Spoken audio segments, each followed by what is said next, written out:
আমরা যে লীলারসটি আজকে আস্বাদন করতে চলেছি সেটি হচ্ছে খুব বড় মাপের একজন ভক্ত, প্রভু শ্যামানন্দ। অপর একটি নামে হয়তো আপনারা অনেকে পরিচিত থাকতে পারেন, দুঃখী কৃষ্ণ দাস। আসুন আমরা সকলে মিলে সেই প্রভু শ্যামানন্দের কথা আস্বাদন করব।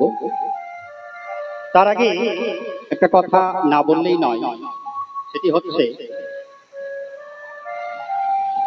আপনারা সকলেই অবগত আছেন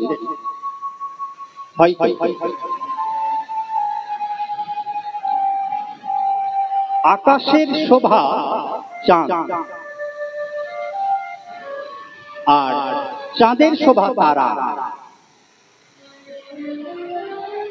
আকাশের শোভা চাঁদ কেন বলুন দেখি? অমাবস্যার আকাশের কথা কিন্তু বলা হচ্ছে না। কেন? অমাবস্যার আকাশ কেমন হয় বলুন? রাত্রিবেলায় ঘুটঘুটে অন্ধকার। তাহলে আকাশের শোভা যদি দেখতে হয় তাহলে কখন? যখন চাঁদ থাকবে পূর্ণিমা। এই যে ফাল্গুনী পূর্ণিমা দেখি, চাঁদের শোভা আবার তারা। তারা যদি না থাকে তাহলে চাঁদ ভালো লাগবে। তদ্রূপ বৃন্দাবনের শোভা এগো ওমায়রা, বৃন্দাবনের শোভা। হ্যাঁ, যদি কৃষ্ণই না থাকে বৃন্দাবনে আবার শোভা কিসের গো? তাই না? বৃন্দাবনের শোভা ভগবান শ্রীকৃষ্ণ, আর নদিয়ার শোভা শুনতে পেলাম না, একজন বলেছে মা, একটু জোরে বলো দেখি। বৃন্দাবনের শোভা শ্রীকৃষ্ণ আর নদিয়ার শোভা গোড়া। প্রেমানন্দে হরি বল, হরি বল, হরি হরি হরি। শুধু কি তাই? শুধু তাই নয়, ফুলের শোভা সুগন্ধ, আর সুগন্ধের শোভা অলি। অলিব জমা ভ্রমর, তাই না?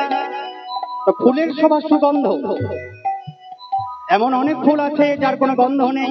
পলাশ ফুল দেখতে ভালো কিন্তু কোনো গন্ধ নেই, কিন্তু গন্ধ যদি থাকে তাহলে তার কদর আবার বেশি। ফুলের শোভা সুগন্ধ, সুগন্ধের শোভা অলি। অলিরা যখন গুনগুন গুনগুন করে বেড়ায় ওই ফুলের চারিদিকে, তখন তার শোভা আবার অপূর্ব। তদ্রূপ এই হরিবাসরের শোভা হচ্ছেন আপনাদের মতো সকল ভক্তমণ্ডলী। তাই সকল ভক্তমণ্ডলীর চরণে আবারও কোটি কোটি আমার দণ্ডবত প্রণাম। লীলা প্রসন্ন।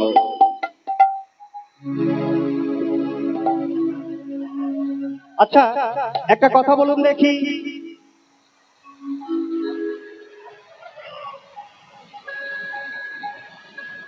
বিনা খয়েরে এখানে পান খাওয়া মায়েরা আছেন? খুব কম সংখ্যায়, খুব কম।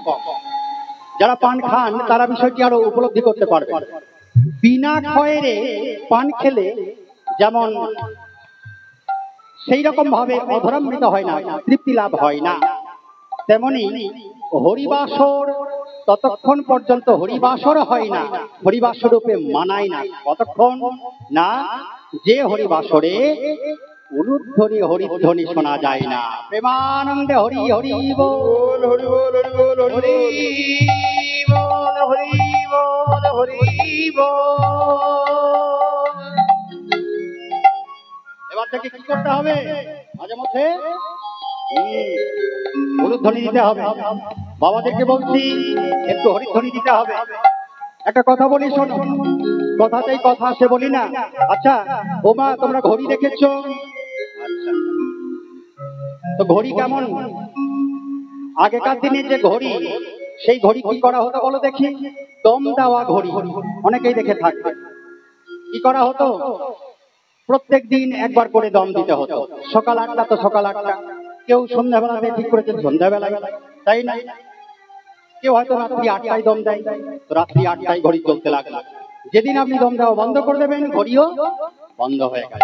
এখন বাবা সেই ঝামেলা থেকে মুক্তি হয়ে গেছে, তাই না? এখন বাজার থেকে একটি ব্যাটারি কিনে নিয়ে চলে আসছেন, ব্যাটারি শেষ হয়ে যাচ্ছে তো আবার 2 বছর চলতে লাগছে, শেষ হয়ে গেল আবার ভরবেন, আবার 2 বছর 3 বছর চলে যাচ্ছে, তাই না? আর তো দম দেওয়ার কোনো ঝামেলা নেই। তো যুগের সঙ্গে কি হচ্ছে, পাল্টাচ্ছে সবকিছু। কিন্তু আমার বাবা মস্ত বড় একটা দোষ আছে। কি দোষ জানো? দোষটি হচ্ছে আমি কিন্তু ওই আদিকালের ওই দম দেওয়া ঘড়ি থেকে গেছি, বুঝেছো? একটা সময় ছিল যে সময়টাতে সারা দিনের মধ্যে প্রায় 10 থেকে 11 ঘন্টা আমাকে কম্পিউটার নিয়েই বসে থাকতে হতো। এখন একটু কমে গেছে, যাই হোক। তো আমি নিজেকে যুগের সঙ্গে পাল্টানোর চেষ্টা করছি বটে, কিন্তু ওই একটা জায়গাতে আমি পিছিয়ে আছি। কোন জায়গা না? আমি স্বয়ংক্রিয় ঘড়ি হতে পারলাম না, আমি ওই দম দেওয়া ঘড়ি থেকে গেলাম, বুঝেছো? এইবার হলোটা কি না, যদি তোমরা দম দিতে পারো তাহলে এই ঘড়ি চলবে, আর যদি দম না দিতে পারো তাহলে এই ঘড়ি কিন্তু বন্ধ হয়ে যাবে, বুঝেছো? এইবার কি করবে? ঘড়ি চালাবে না ঘড়ি বন্ধ করবে, সেটা হচ্ছে তোমাদের কাজ। আমি বেশি কিছু আর বলবো না। দেখি এবার দমটা কেমন দিচ্ছে, দেখি গো, দেখি একটুখানি টেস্ট করা হোক। দেখি প্রথমে মায়েদের দায়িত্ব, মায়েরা একটু দম হয়ে যাক দেখি।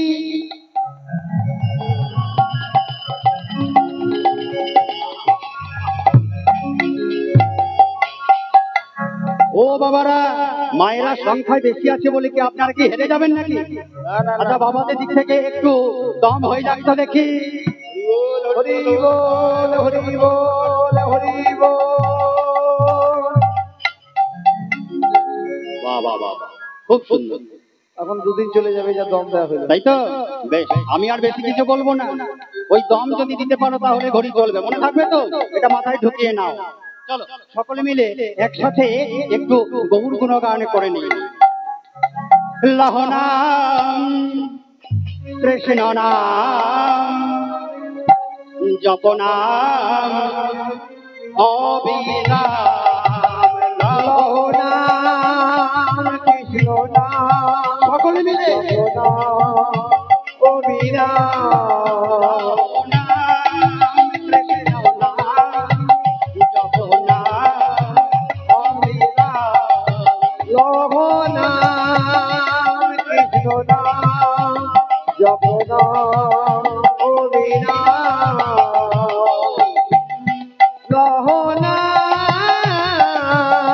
লহনাম কৃষ্ণ নাম জপনাম অবিরাম। কেন আমরা নাম নেব? কেন নাম নেব? এই কারণে, ভবে আসিয়া ভবে ভাসিয়া একবার লহরে কৃষ্ণ নাম, ভবে আসিয়া ভবে ভাসিয়া একবার লহরে কৃষ্ণ নাম,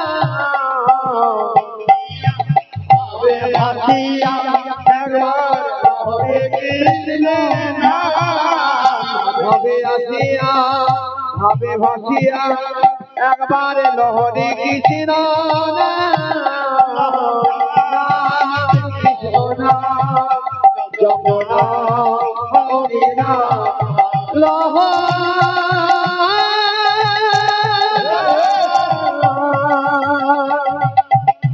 কৃষ্ণ নাম জপনাম অবিরাম,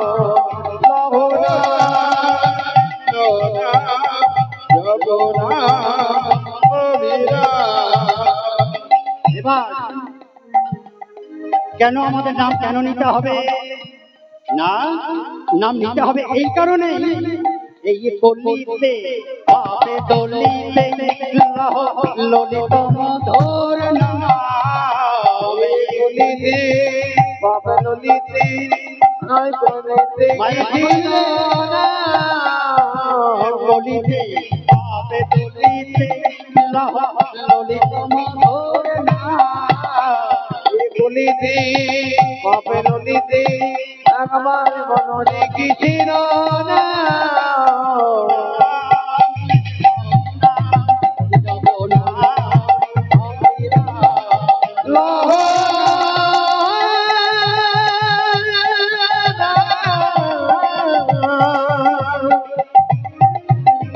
কৃষ্ণ নাম জপনা অবিরাম জপনা অবিরাম জপনা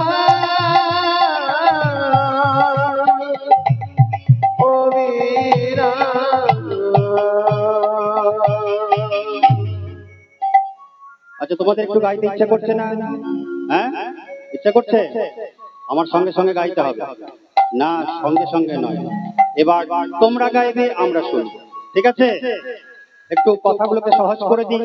কিরকম? পথ চলিতে কথা বলিতে লহরে কৃষ্ণ নাম। মনে থাকবে কি বললাম? পথ চলিতে কথা বলিতে লহরে কৃষ্ণ নাম। চলো একসাথে, এদিকে পিছনে যারা রয়েছে মায়েরা, শোনা যাচ্ছে? তোমাদেরকে বলতে হবে। কি বলতে হবে? পথ চলিতে কথা বলিতে ললিত মধুর।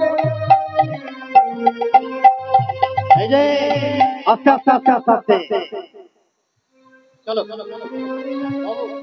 দাও তো। পথ পথ কথা একবার লহরে কৃষ্ণ। পথ কথা মায়েরা। আচ্ছা, কি ব্যাপার বলো দেখি? মায়েরা বাড়ি থেকে বলে এসছে তুমি যাই বলবে বলো, আমরা বলবো। হ্যাঁ, তোমরা কি সংকল্প করে এসছো যে কৃষ্ণ নামও নেব না, গৌর নামও নেব না? তুমি যতই বলবে বলো, একটু জোরে জোরে বলো দেখি। পথ পথ চলিতে কথা একবার। পথ তুমি কথা একবার কৃষ্ণ নাম লহরা কৃষ্ণ নাম যমুনা রাম কৃষ্ণ নাম জপ রাম বিনাম যমুনা কৃষ্ণ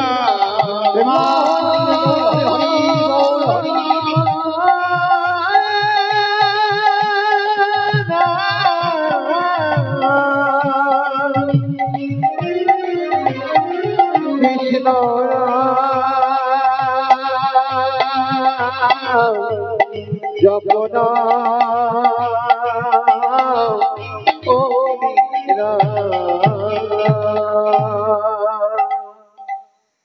শুধু ভক্ত মন্ডল, আসুন আমরা মূল লীলা রসের দিকে একটু একটু করে এগিয়ে যাই। আজ থেকে বহুদিন পূর্বের কথা, আনুমানিক 350 বছরের কাছে।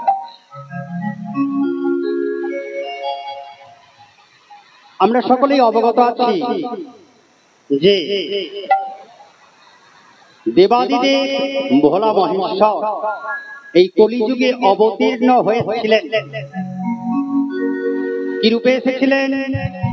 না সেই অদ্বৈত আচার্য প্রভু রূপে এই কলিযুগে অবতীর্ণ হলেন। কলিযুগে অবতীর্ণ হলেন কখন? না শ্রী চৈতন্যের আবির্ভাবে 52 বছর আগে। এই জায়গাগুলো একটুখানি মন দিয়ে শুনতে হবে। শ্রী চৈতন্যের জন্মের 52 বছর আগে অদ্বৈত প্রভু অবতীর্ণ হলেন। অর্থাৎ শ্রী চৈতন্যের থেকে অদ্বৈত প্রভু 52 বছরের বড়। শ্রী চৈতন্যের জীবনীকাল কতদিন? চৈতন্য মহাপ্রভু এই ধরাধামে যে জীবনীকাল, তাকে দুটো ভাগে আমরা ভাগ করি। একটি হচ্ছে সন্ন্যাস পূর্ব, আর একটি হচ্ছে সন্ন্যাস পরবর্তী। সন্ন্যাস পূর্ব হচ্ছে 24 বছর। 24 বছরে মহাপ্রভু আমার সন্ন্যাস গ্রহণ করলেন। পরবর্তী 24 বছর কাটিয়েছিলেন কোথায়? না কিছুটা পরিভ্রমণ করে বেরিয়েছেন এবং বেশিরভাগ অংশ নীলাচল অর্থাৎ শ্রীক্ষেত্র জগন্নাথ ধামে কাটিয়েছেন। তাহলে চৈতন্যের জীবনীকাল কত হলো? 24 আর 24 48 বছর। 48 বছর বয়সে শ্রী চৈতন্য মহাপ্রভু অন্তর্ধান হলেন। অদ্বৈত আচার্যের বয়স কত তখন যখন মহাপ্রভু অন্তর্ধান হলেন? কে বলতে পারে? 52 বছরের বড়, আর চৈতন্য মহাপ্রভু 48 বছরে চলে গেলেন। তাহলে 52 আর 48 100 বছর যখন বয়স, তখন শ্রী চৈতন্য মহাপ্রভু চলে গেলেন। চৈতন্য মহাপ্রভুর চলে যাওয়ার পরবর্তীতে আরো 25টা বছর বেঁচেছিলেন এই ধরাধামে। অর্থাৎ শ্রী অদ্বৈতের মোট জীবনীকাল এই ধরাধামে 125 বছর। ক্লিয়ার? 125 বছর শ্রী অদ্বৈত প্রভু এই ধরাধামে ছিলেন। এই যে চৈতন্য মহাপ্রভু যখন চলে গেলেন, তখন অদ্বৈত আচার্যের যে বাকি 25টা বছর, এই 25টা বছর কেটেছিল চোখের জলে। হে প্রভু, হে প্রভু, কেমন করে আমি বাঁচি বলো?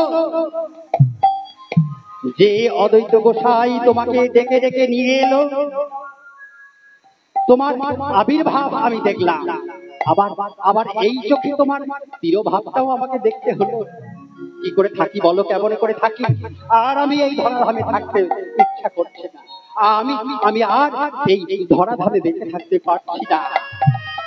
যে ধরাধামে আমার গৌরাঙ্গ নেই, প্রাণের প্রাণের আরাধ্য দেবতা নেই, সেখানে কেমন করে আমি থাকি বলো? না না, আমি চললাম, আমি চললাম। প্রভু,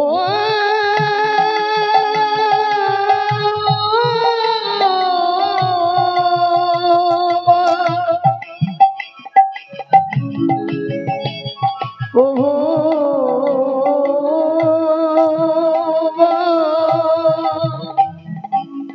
প্রভু,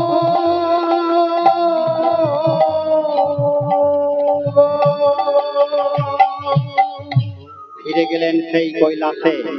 কিন্তু কৈলাসে গিয়েও তার কিন্তু মন স্থির রাখতে পারলেন না। কৈলাসে গিয়েও মনকে স্থির করতে পারছেন না।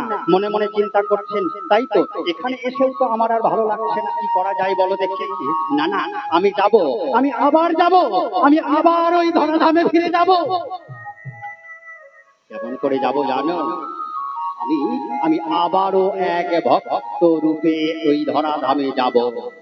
আর ধরাধামে গিয়ে সেই ভক্ত রূপে আমি আমার আরাধ্য দেবতার লীলা আস্বাদন করব, আরাধ্য দেবতার উপাসনা করব। এই মনোভাব সঙ্গে লয়ে সেই অদ্বৈত প্রভু, যিনি কিনা ওই কৈলাস পর্বতে গেলেন, আবার সেখান থেকে ফিরে আসছেন। এলেন কোথায়? যে জায়গাতে আসছেন আজকের আলোচ্য লীলা প্রসঙ্গ, সেই জায়গার সেই ভক্তকে কেন্দ্র। আমরা সকলেই একটি জেলার নাম জানি, সেটি হচ্ছে মেদিনীপুর জেলা। জানি মেদিনীপুর। সেই মেদিনীপুর জেলা ছোট ছোট একটা গ্রাম। মেদিনীপুর জেলার একটা শহরের সঙ্গে আমরা বিশেষ পরিচিত, সেটি হচ্ছে খড়গপুর। খড়গপুর দীর্ঘতম প্ল্যাটফর্ম হিসাবে যেটি পরিচিত। সেই খড়গপুরের একটু অদূরে এগিয়ে গেলেই একটি মিলিটারি এয়ারফোর্স পড়ে। কি নাম? করাইকুণ্ডা।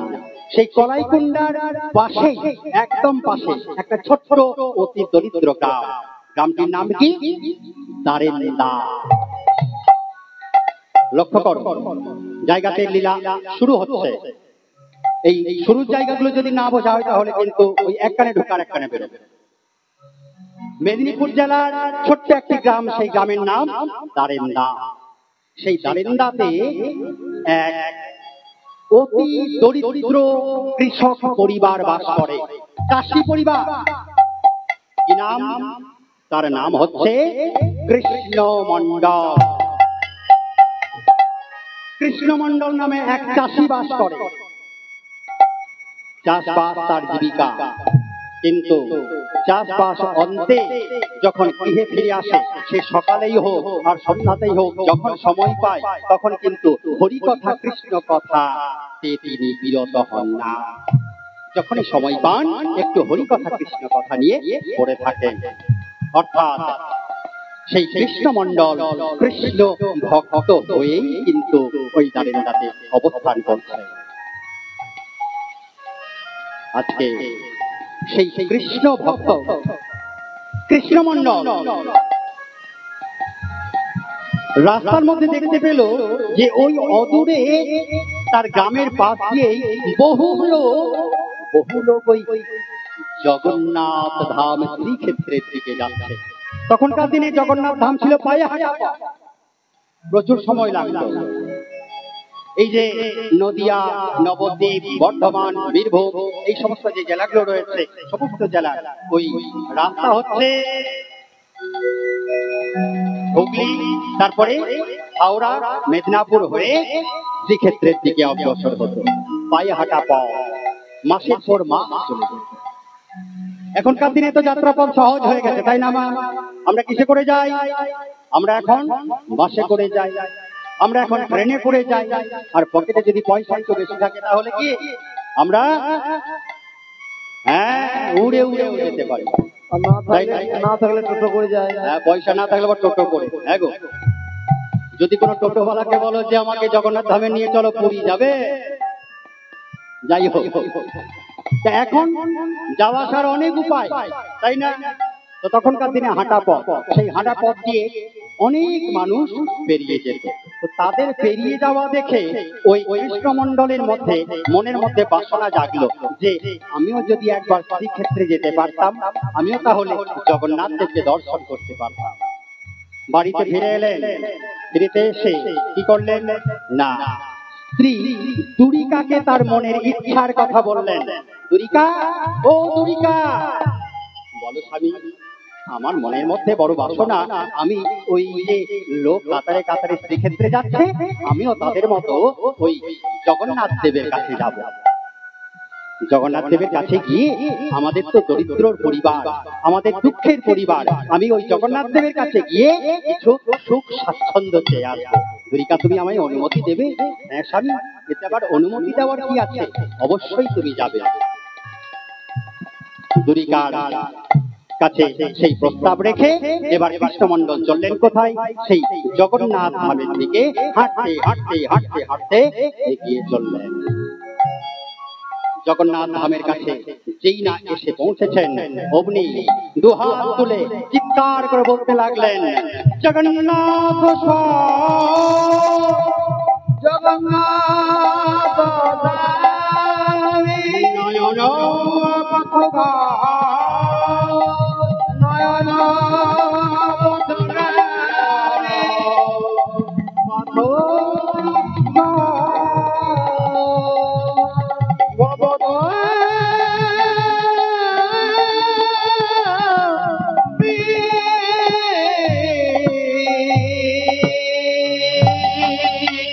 শ্রীক্ষেত্রের রঙ্গনের কাছে গিয়ে ধুলুদ্ধ হয়ে লুটিয়ে পড়লেন।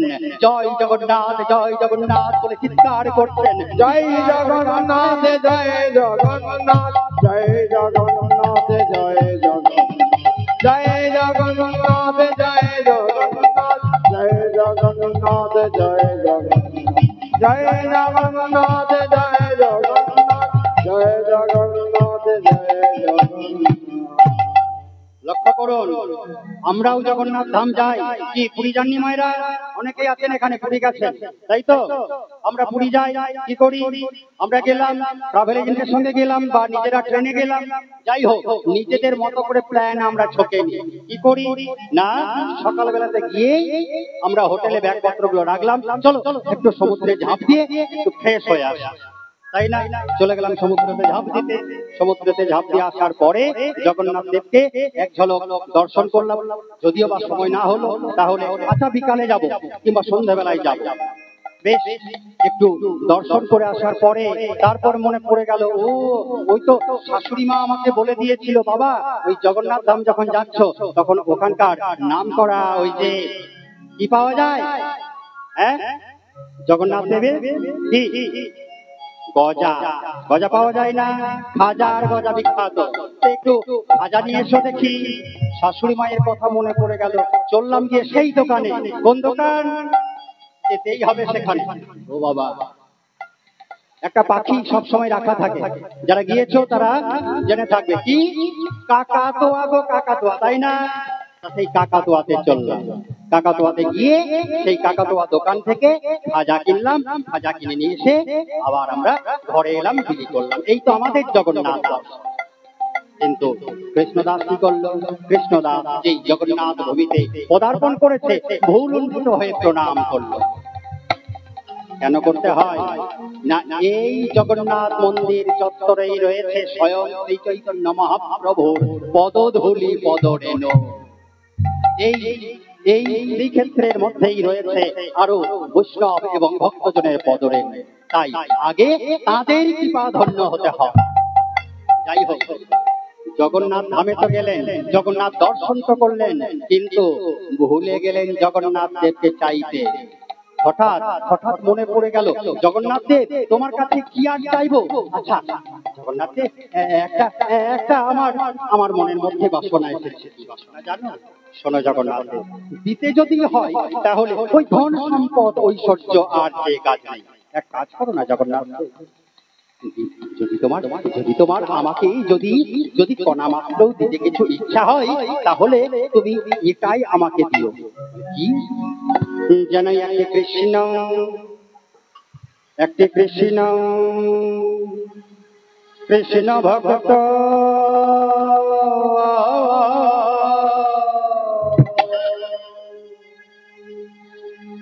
ভক্ত সন্তান দিয়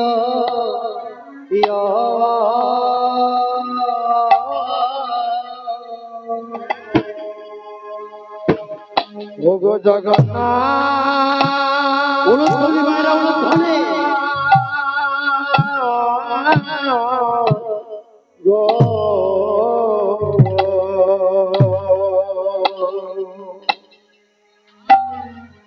আমায় একটা কৃষ্ণ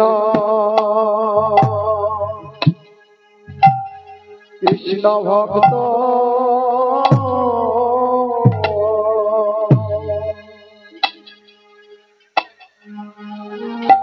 আমায় সন্তান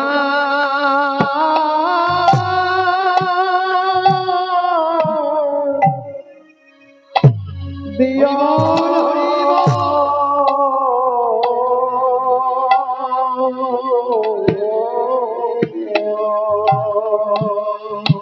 ওহ জগতের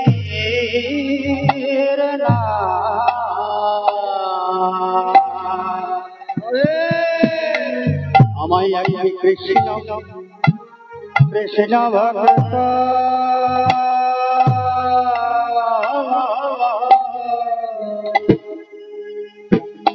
ভক্ত সন্তান দিয়া ইয়া ইয়া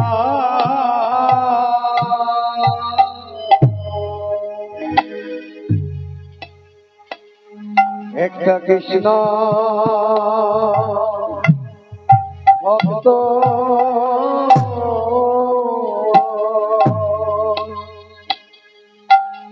কৃষ্ণ ভক্ত সন্তান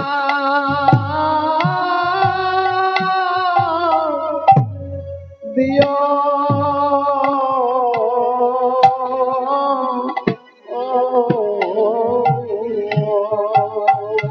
যেন কৃষ্ণ বলে কাঁদেতে পারে, কৃষ্ণ ভক্ত সন্তান দিও কৃষ্ণ বলে কাঁদেতে পারে, যে ভক্ত তোমার নামে গাইবে ভজন করিতে পারে, যে ভক্ত তোমার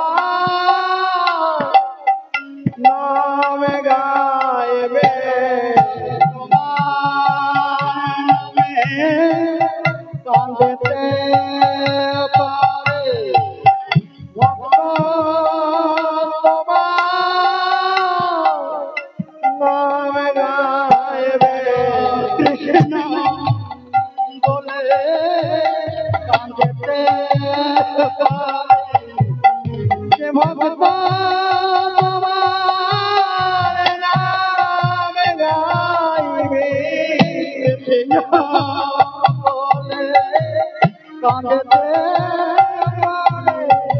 যে সন্তান তোমার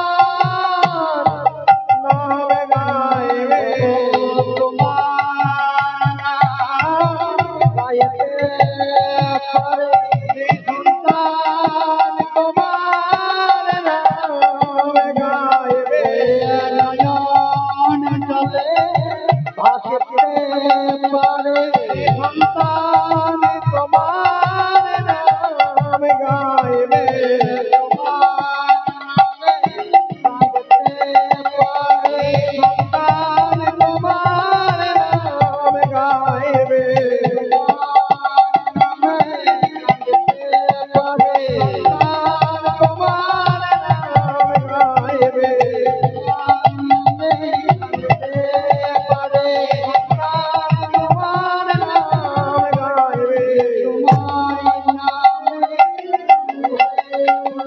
সন্তান তোমার নাম গাইবে তোমার নাম গাইবে বলে কাঁদতে পারে সন্তান তোমার নাম গাইবে আজ বিমান বলে বাহু তুলে সন্তান তোমার নাম গাইবে বিমানে বাহু তুলে সন্তান তোমার নাম গাইবে আনন্দে বাহু সন্তান তোমার নাম গাইবে তোমার নাম গাইবে সন্তান তোমার নাম গাইবে সন্তান তোমার নাম গাইবে সন্তান তোমার নাম গাইবে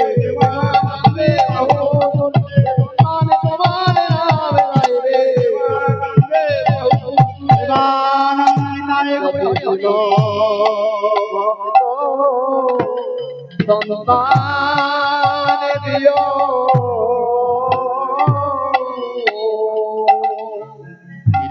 সেই পুরীধাম হতে এসেই শ্রী দুরিকাকে বললেন, দুরিকা, ও দুরিকা, আমি ফিরেছি।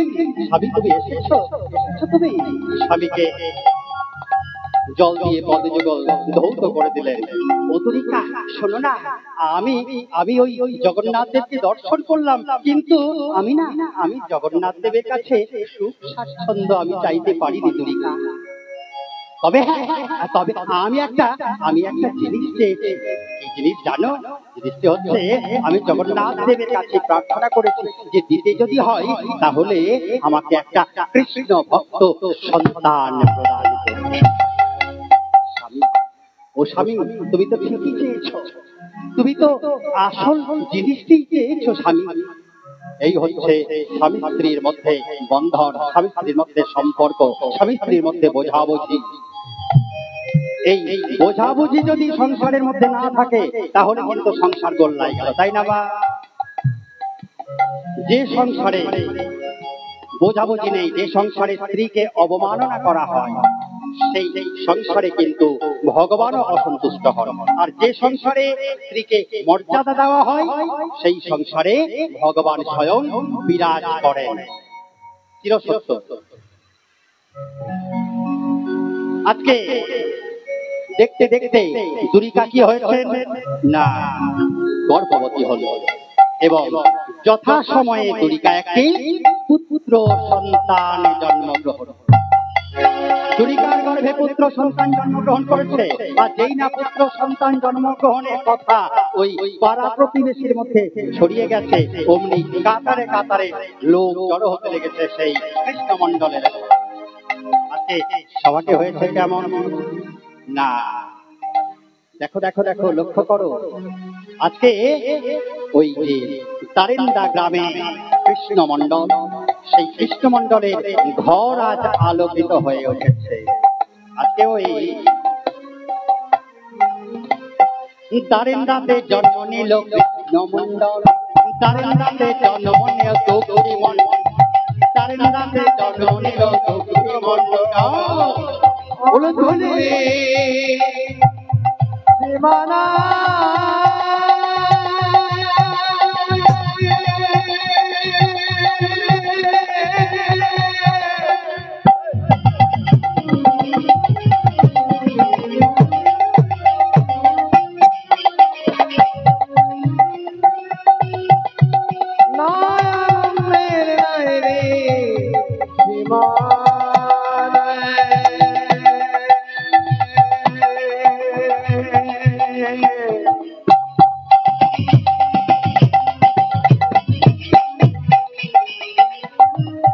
নয়ানন্দে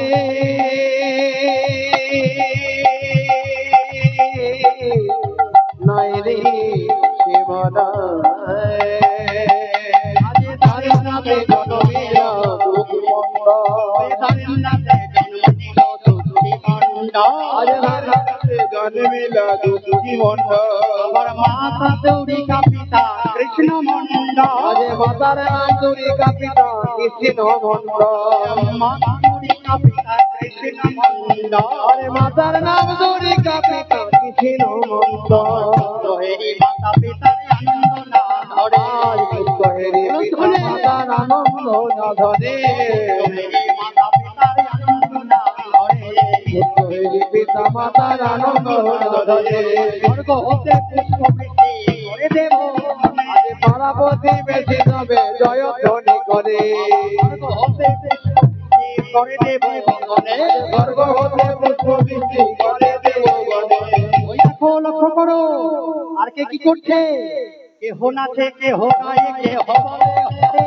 কেহ নাচে কেহ যায় কেহ কেহ নাচে কেহ গায়ে কেহ বলে হরে কেহ নাচে কেহ গায়ে কেহ হরে আবার কেহ কেহ আনন্দে দেয় গড়াগড়ি কেহ কেহ ধুলতে দেয় গড়াগড়ি কেহ কেহ আনন্দে দেয় গড়াগড়ি আজ কেহ কেহ ধুলতে দেয় গড়াগড়ি হরি বল হরি বল হরি বল হরি বল হরি বল আনন্দের আজ উঠিল আনন্দ রোল হরি বল হরি বল উঠিল আনন্দের রোল বল হরি বল উঠিল আনন্দ রোল হরি বল হরি বল আনন্দে দেয় গড়াগড়ি আরে কেহ কেহ ভূমিতে দেয় গড়াগড়ি তাহলে মাতা দুর্গা এবং পিতা কৃষ্ণ মণ্ডলের কোল আলো করে দারিন্দা গ্রামে একটি ফুটফুটে পুত্র সন্তানের জন্ম হলো কি না নাম হচ্ছে দুঃখী দুঃখী মণ্ডল দুঃখী আস্তে আস্তে বড় হতে লাগলো দুঃখী বড় হতে থাকে যেই একটু বড় হয়েছে অমনি পিতা কৃষ্ণ মণ্ডল দুঃখীকে একদিন ডাকলো বাবা দুঃখী শোন না বাবা তোকে তোকে দুটো কথা বলার আছে বাবা পিতা বলবি না কি কথা বল কথাটি হচ্ছে বাবা তোকে যেটির জন্য ডেকেছি আমাদের এই দেহটা কিসের জন্য জানিস আমাদের এই দেহটা হচ্ছে কৃষ্ণ ভজনের দেহ কৃষ্ণ পূজনের দেহ তাই তাই সময় থেকেই তুই কৃষ্ণ ভজন এবং কৃষ্ণ পূজনের দিকে অগ্রসর হবি এখন মা সবচেয়ে বাস্তব সবচেয়ে সত্য যে কথা এই যে বাবু এইদিকে থাকো তোমাদের জন্য একটু মন দিয়ে শোনো দেখো ভালো লাগবে ছোট বয়সেই কৃষ্ণ মণ্ডল তার সন্তানকে সেই চরম সত্যটি কর্ণে প্রবেশ করালেন কি না এই দেহ হচ্ছে কৃষ্ণ ভজনের দেহ লক্ষ্য করবেন একটা একটা পুডলিতে এক পুডলি সরষে আছে বুঝেছেন একটা পুডলিতে এক পুডলি সরষে তো সেই সরষে যদি কোনোভাবে ছিঁড়ে সেই পুডলি থেকে বেরিয়ে যায় তাহলে সেগুলিকে আবার একসাথে একত্রিত করা জড়ো করা কিন্তু খুব কঠিন তাই না মা তাই যা করার সকাল সকাল করতে হয় যা করার সময় থেকে করতে হয় তার জন্যই তো কৃষ্ণ মণ্ডল তার সন্তান দুঃখীর কর্ণে সঠিক সময়ে একটি বীজ রোপণ করে দিলেন যে এই দেহ হচ্ছে কৃষ্ণ ভজনের দেহ। এই কথা কানের মধ্যে ঢুকিয়ে নিয়ে কৃষ্ণমণ্ডল একটু একটু করে, কৃষ্ণমণ্ডলের সন্তান দুঃখী একটু একটু করে বড় হতে থাকলো, বড় হতে থাকে। যখন আর একটু বড় হলো তখন তখন দুঃখীর মধ্যে সেই বাবার সেই কথা শুধুমাত্র অনুরণন হতে লাগলো যে এই এই দেহ তো কৃষ্ণ ভজনের দেহ, এই দেহ কৃষ্ণ পূজনের দেহ। আমার পিতাজি আমায় শিখিয়ে দিয়েছে, তাই আমি এক কাজ করব, আমি কৃষ্ণ ভজন এবং কৃষ্ণ পূজন এর উদ্দেশ্যে আমি এই সংসারের মধ্যে থাকবো না। আমি কি করব? আমি সংসার পরিত্যাগ করে চলে যাব। মনের মধ্যে এই বাসনা নিয়ে দুঃখী একদিন রাত্রিবেলায় গৃহ পরিত্যাগ করার সিদ্ধান্ত নিল, যেমনটি শ্রী চৈতন্য মহাপ্রভু নিয়েছিলেন। কেন রাত্রিবেলায় কেন সিদ্ধান্ত নিলেন? যে পুত্র শোক যে বড় ব্যাকুল, বড় হৃদয় বিদারক, তার জন্যই মাতা এবং পিতাকে না জানিয়ে আমাকে গৃহ পরিত্যাগ করতে হবে। রাত্রিবেলাতে দুঃখী তা গৃহ পরিত্যাগ করে চলে যাচ্ছে। আর কাঁদতে কাঁদতে কাঁদতে কাঁদতে সেই ঘরের দিকে পিছন পানে তাকাচ্ছে, সেই গ্রামের দিকে একবার তাকিয়ে তাকিয়ে দেখছে আর কাঁদতে কাঁদতে বলছে, বিদায় বিদায় আমার মাতা, বিদায় আমার পিতৃদেব, বিদায় আমার মাতৃদেবী, বিদায় আমার জন্মভূমি, আমায় বিদায় দাও। সকলকে বিদায় দিয়ে আমি কৃষ্ণ ভজনের জন্য গৃহ পরিত্যাগ করলাম। ওগো মা জননী জনমভূমি,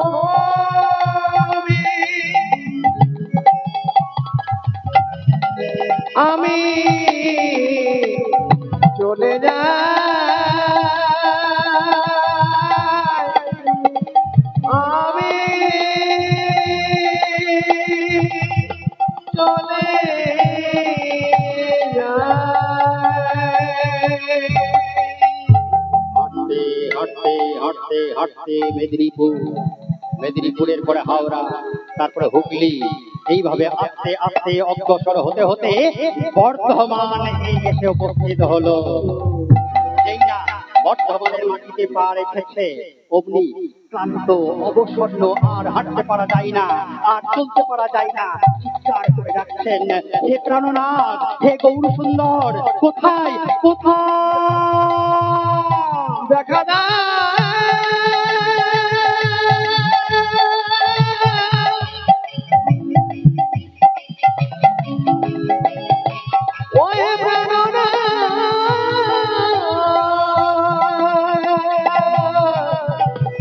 দেখা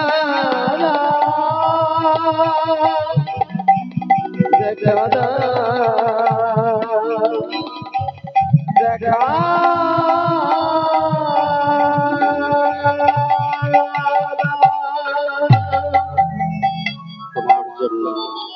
তোমার জন্য আমি কি করলাম প্রাণনাথ, তুমি জানো না? তুমি জানো না তোমার জন্য আমি কি করেছি? তোমার জন্য আমি বাহিরকে করিলাম ঘরকে করিলাম বাহিরে, আর বাহিরকে করিলাম ঘরকে করিলাম বাইরকে করিলাম ঘরকে করিলাম আপন, আর আপনকে করিলাম আপনকে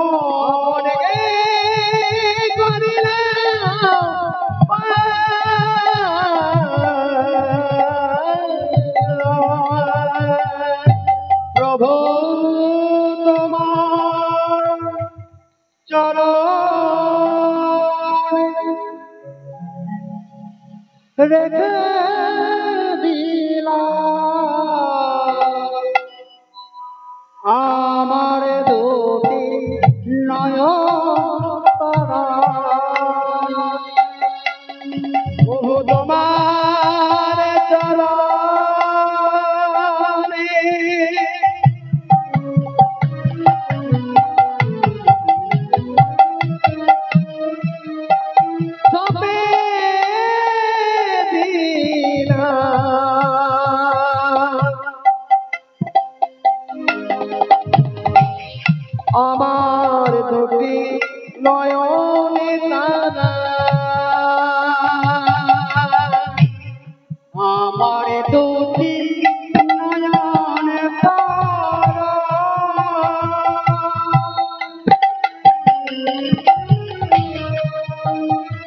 তুই আমার নয়ন তারা, আমার দুটি নয়ন তারা, আমার দুটি নয়ন তারা,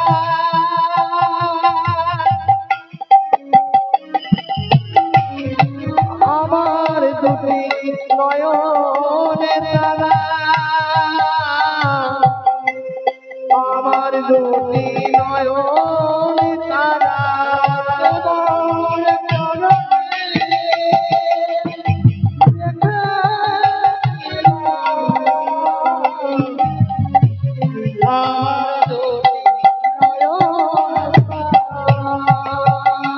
প্রভু তোমার চরণ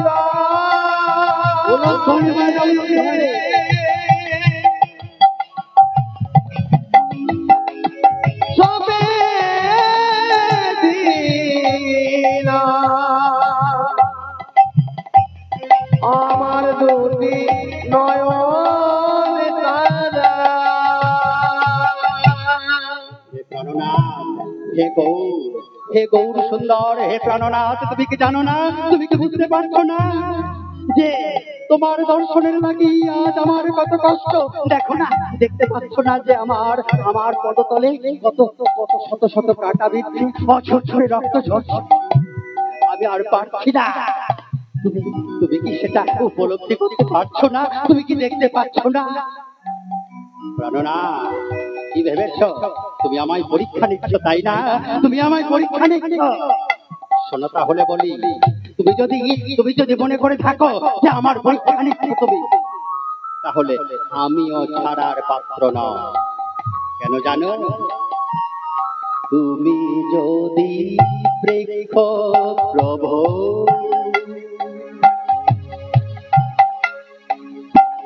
ও গই আমি লতা,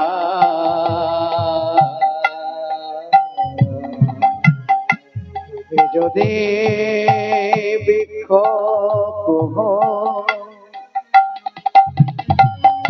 আমি লতা, তোমার চরণে জড়ায়ে রব, তুমি যাবে কোথায়? তোমার চরণে সবে থাকিলাম। হরি হরি বল, হরি বল, প্রভু তোমার